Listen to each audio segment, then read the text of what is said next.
You just watched a couple disturbing seconds of an animated internet commercial produced by Wizards of the Coast around 15 years ago to promote Dungeons & Dragons 4e. 4th edition? You mean that objectively bad edition of D&D that everyone hated? No, that's not the real story of 4th edition, and while I've been known to join in on the meme that nobody liked D&D 4e, remember the ridiculous number of bonuses and penalties you had to calculate on a single attack roll in 4th edition? Of course you don't, because nobody even bothered to play it. The truth is, a bunch of people even commented on that video to say that they played and had fun with D&D 4e. There are dozens of us. Dozens! And since I'm Bob and this is where we learn how to have more fun playing RPGs together, I decided to give 4e a chance, look for some videos about it on YouTube, and I quickly found these. With the upcoming release of Dungeons & Dragons 4th edition, we've caught up with the gnome and the tiefling. Obviously, these animated monster interview videos don't tell us too much about the system itself, but they are funny as products of their time, and the final video we're going to talk about was just shocking to me. So we're going to work our way up to that one. Let's begin with an intro to 4th edition. Hi, I'm Chris Perkins, and I'm the creative manager for Dungeons & Dragons. And if you're curious about D&D 4th edition, then this video is for you. Hi, Chris Perkins, without a black hat for the first time ever. Yeah, I am curious about 4th edition. As you might already know, D&D is a game you play with the aid of some dice, some miniatures, and books. But what really makes D&D special is that it's a game you play together with your friends. First of all, I do really appreciate seeing this positive messaging about D&D from Mr. Perkins this far back. It feels good to have this guy still so involved, and even more involved with the development of the game now.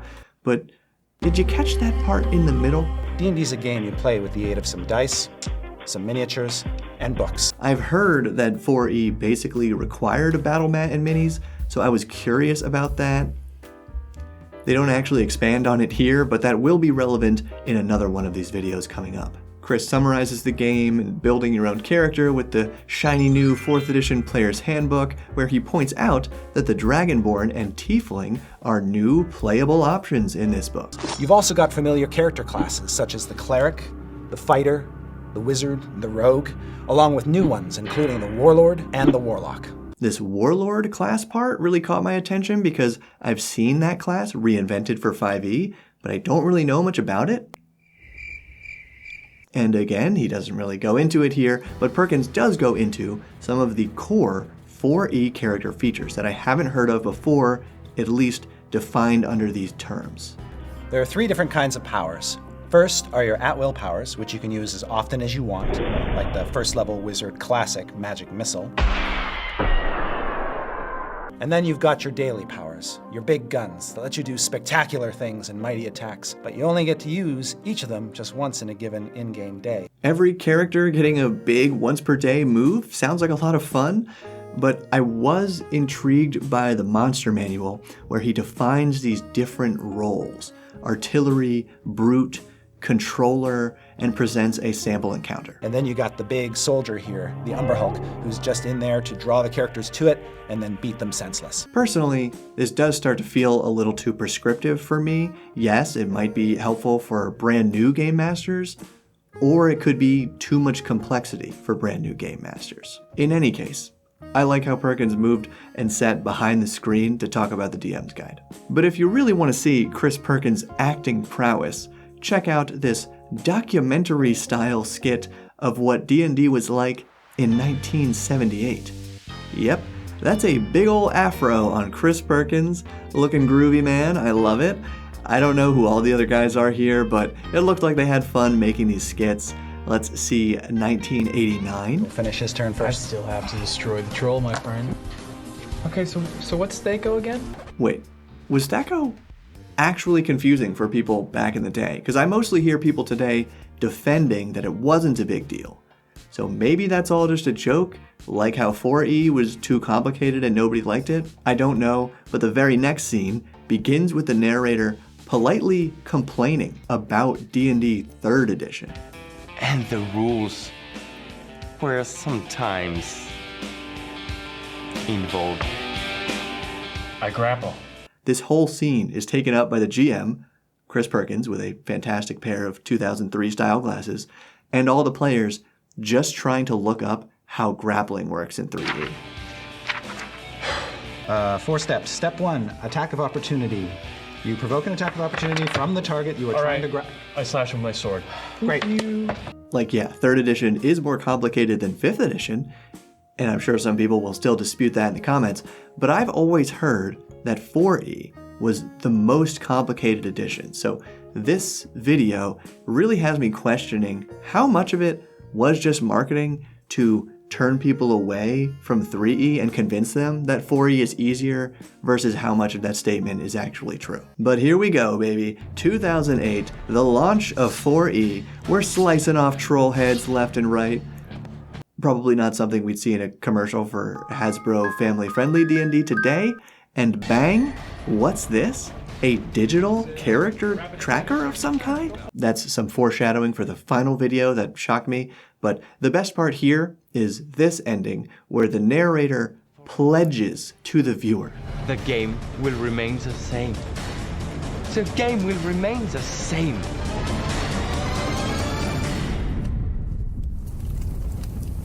Again, I've always heard that 4E was the furthest divergence from D&D's roots. Perhaps this next set of mildly inappropriate flash animations will shed some light on that. But first, a quick word from this video's sponsor. Okay, so you walk into the room, and it's a room. There's a guy in the room, and no matter what version of D&D or other RPG that you're playing, you constantly need to create scenes out of thin air and hope that your players are all imagining the same thing. But it's so much easier to do that with Describe. Describe is an award-winning online library of professionally written boxed text, so you can quickly find descriptive scenes to read aloud about both rooms and guys. They have thousands of scenes of places, monsters, spell effects, items, characters, and more, just about anything you can imagine from a fantasy world. Or sci-fi. They have sci-fi too. Check out Describe with a free account or save 10% when you sign up through the affiliate link below so they know who sent you. Now these videos feel nostalgic to me as someone who kind of got on the internet in middle school, just before YouTube became a thing, and almost every funny internet video was a violent flash animation on Newgrounds.com, maybe Albino Black Sheep or something. I don't quite remember. Someone please remind me down in the comments. But if you also grew up on that, these will feel somewhat familiar. Most of them are set up as interviews led by this guy, and they are kinda informative. With the upcoming release of Dungeons & Dragons 4th edition, we've caught up with the gnome and the tiefling, who have just found out they've traded places. The tiefling is now in the player's handbook, while the gnome is in the monster manual. The tiefling here, new to the PHB, talks about some of their character features. The gnome is creepy, but kind of a cute little guy, which taps into the Invader Zim aesthetic popular around this time. I called my mom last night, and I was like, guess what? And she was like, what? And I said, I'm a monster. Rawr! The gnome talks about being a monster with a lair, getting a minion badger guy, and having loot to give out to adventurers. So then the tiefling kills him and the interviewer, and the interviewer getting wrecked is sort of a running gag in these. And our pal Chris Perkins is credited as the Badger Wrangler. For more examples of 2008 internet humor, we got this one with a beholder. What have you been up to lately? Well, of course, there's been my work as the spokesmonster for laser eye surgery. Who also apparently is romancing an owlbear. We had one of those amazing moments, you know? But once again, they dispense some information about 4E, covering how the Beholder's saving throws have changed, how it's now considered a solo monster. Then the Beholder accidentally kills the interviewer, says, I'm only doing one take. This. Kills the camera guy, and leaves. Okay, now this Red Dragon one might be my favorite. I won't play that much of it though, because the audio We are here, one of the most exclusive players in the D&D world. is real bad. As you can tell, this one must have been uploaded to something called effectmatrix.com before being scraped to YouTube in 2008, so let's just be happy this has any pixels at all. We get some simple jokes about the dragon taking massive dumps on adventurers, burning an orphanage and eating the orphans. Again, not something we'd expect to see in a D&D advertisement today, and it's honestly a little shocking even for 2008, but I'm almost positive this never aired on TV or anything. I really have no idea where wotc was posting these, besides apparently effectmatrix.com. But right here is the best part. Talking about the D&D community's reception of 4th edition after it has been released. Since the release, there has been a flood of player feedback. How has he been taking all that in? So they set up this animation such that the Red Dragon, a definitively evil being, is Wizards of the Coast, and the fans complaining about 4E are literal trolls. Blah, blah, blah, money grab. Saying, "Oh my god, wake up people, this is just another excuse for a money grab, and I for one will not be..." Well, that sounds very familiar. The fans, the troll, continues, "So why is it suddenly so damn oversimplified? You can all stick 4th edition right..." Like, did people actually complain that 4E was too simple? I've always heard it was too complex, so that just does not jive with everything I've ever heard about this edition. And did I read you right? Requires minis? OMG, you can't be serious. Okay, 1, I'm still curious. Did it require minis? And 2, is this really how wotc was talking back to their fans? Like when the OGL controversy happened and we got the infamous "we both won" statement on D&D Beyond, I thought that was immature, but this is nuts. Oh yeah, and it ends with the dragon on the troll and eating the interviewer. Absolutely wild. We got one where a mind flayer interviews a couple creatures, but the most memorable part of this one is how the voiceover artist makes some gross mouth sounds for the tentacles and... Or make it my thrall. I don't even want to listen to it again, and how the gelatinous cube in this video is named Steven and has beautiful handwriting. I'm a monster. Rawr! But the wildest of these 4E promo animations by far was the celebration of the release of the DMG 2, apparently featuring Planescape. We're here at the Rat Party for the DMG2, and since it features the city of Sigil, the party is at the Styx Oarsman. All the stars are here. To promote this release, instead of interviewing a monster, the interviewer gets drunk, declares himself a hopeless romantic, and attempts a skill challenge, in the vein of 4E, to quote, "Since I'm such a hopeless romantic, I shall attempt to get a young lady's phone number," and proceeds to repulsively hit on the Lady of Pain herself. Breath mint. One failure. Perhaps the big dungeon master in the sky will give me bonus points for being creative in my skill selection. I've got it. I'll use dungeoneering. You know I have a 10-foot pole. I'm not making this up. One more chance. Clearly, there's only one choice. Intimidate!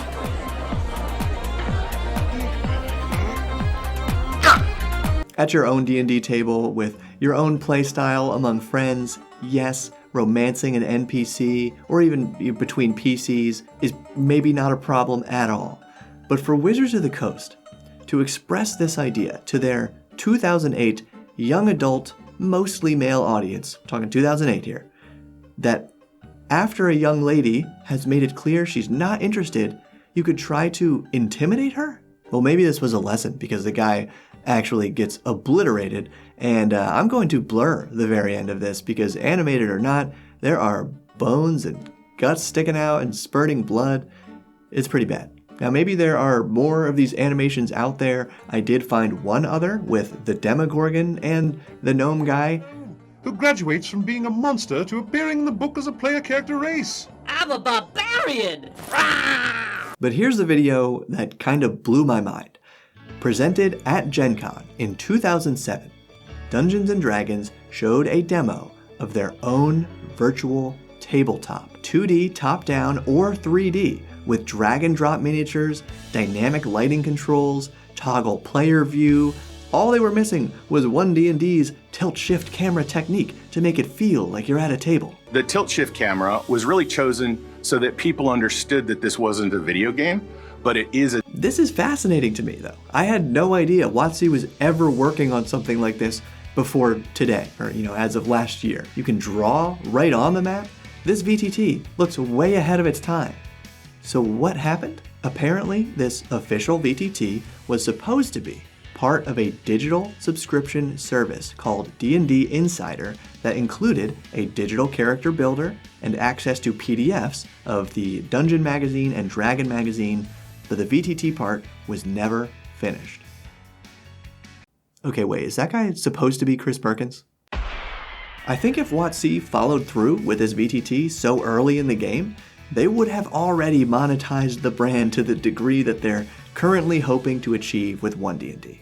And it is crazy to see the comments on this video that are identical to the comments we're seeing about 1D&D today. So let me know what you think about all this, especially if you witnessed all this unfolding in the days of 4E.